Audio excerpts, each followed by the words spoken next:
Tatlong halamang gamot na maganda para sa mga may diabetes at mataas ang sugar. Yung number 3, ang pinakamaraming benefits. Akala ng marami, ang pang-control lang sa diabetes o mataas na blood sugar ay maintenance, insulin o synthetic na gamot.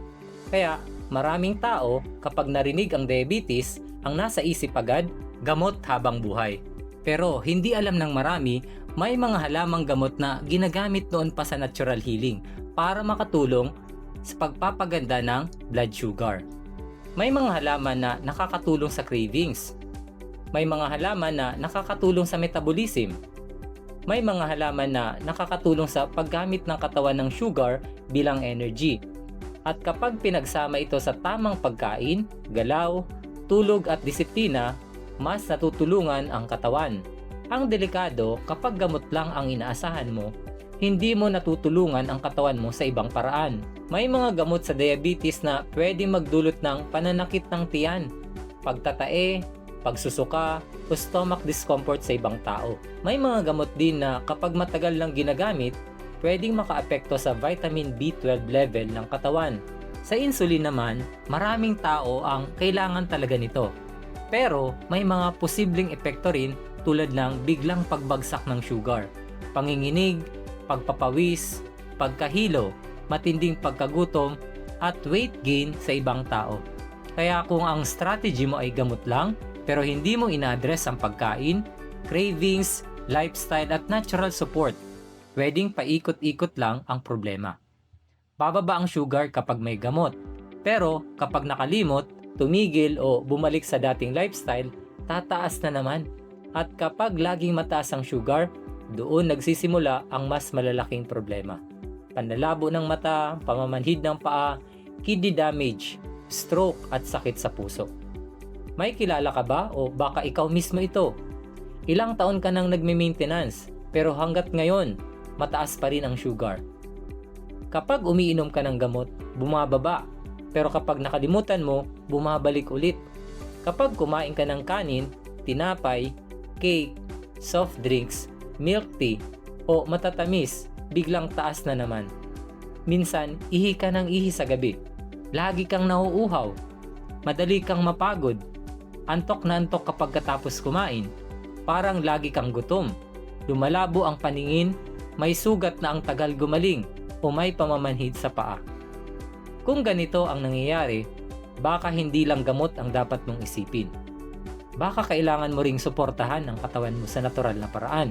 Ito yung tatlong halamang gamot na makakatulong bilang suporta sa healthy blood sugar.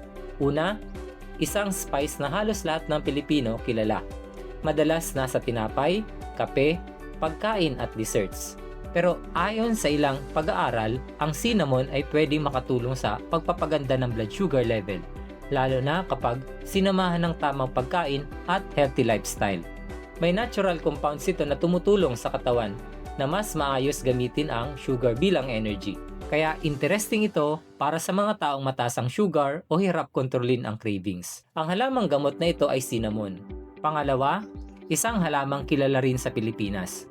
May mga tao na iniinom ito bilang tea at matagal na itong ginagamit sa natural wellness pagdating sa blood sugar support. Ang banaba ay may natural compound na tinatawag na corosolic acid. Sa simpleng salita, nakakatulong ito sa katawan na mas maayos gamitin ang sugar imbes na manatili ito ng mataas sa dugo. Kaya kung mataas ang sugar mo, interesting itong halamang gamot dahil nakakatulong ito sa natural blood sugar support. Ang halamang gamot na ito ay banaba. Pangatlo, ito yung pinaka-interesting sa lahat. Isang halamang gamot na kilala sa India at tinatawag na sugar destroyer. Bakit? Kasi may compounds ito na tinatawag na gymnemic acids na kilala sa epekto nito sa panlasa ng tamis. May mga taong gumagamit nito dahil pansamantala nitong pwedeng bawasan ng tamis na nalalasahan sa dila. Kaya kung ikaw yung taong pagkatapos kumain, naghahanap agad ng dessert, chocolate, soft drinks, cake, o milk tea, ito yung dahilan kung bakit interesting ang halamang ito. Bukod doon, ginagamit din ito sa natural healing para sa blood sugar support, cravings at metabolism. Ang halamang gamot na ito ay Gymnema sylvestre. So ano-ano ang mga practical tips? Start with this. Pwede kang gumamit ng cinnamon sa pagkain or drinks mo, pero wag yung puro asukal na cinnamon dessert. Pwede ka ring uminom ng banabati kung bagay ito sa katawan mo at wala kang bawal na kondisyon. At kung gusto mo na mas convenient, pwede ka ring mag-take ng supplement na meron itong mga natural ingredients or halamang gamot. Katulad ng Nirvana Glucostrol na may Gymnema sylvestre, cinnamon at banaba, at iba pang natural ingredients na formulated to support healthy blood sugar. Pero kahit may supplement ka, huwag mong kalimutan ang basics. Palitan ng soft drinks, milk tea, cakes, white bread, processed food ng natural, whole food at healthy pagkain kasi marami namang healthy foods na masarap. Maglakad kahit 10 to 20 minutes after kumain kung kaya ng katawan mo.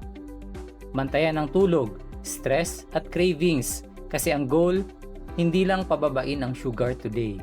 Ang goal, tulungan ng katawan mo araw-araw. Hindi ko sinasabi na lahat ng gamot totally masama na agad. Sa mga emergency cases, malaki ang tulong nito. Maraming tao ang kailangan talaga nito para makontrol ang sugar at maiwasan ang komplikasyon. Pero hindi rin maganda iasa lahat sa gamot ang paggaling. Samantalang tuloy-tuloy kinakain, iniinom o ginagawa mo pa rin naman yung mga bagay na nagpapasakit sa iyo. Hindi ko rin sinasabi na itigil mo na ang gamot mo at palitan ng halamang gamot. Delikado iyon kapag walang guidance ng doktor. Ang sinasabi ko, huwag gamot lang ang plano. Ang goal ay tulungan ang katawan sa maraming paraan. Tamang pagkain, regular monitoring, galaw, tulog, stress control, at natural support.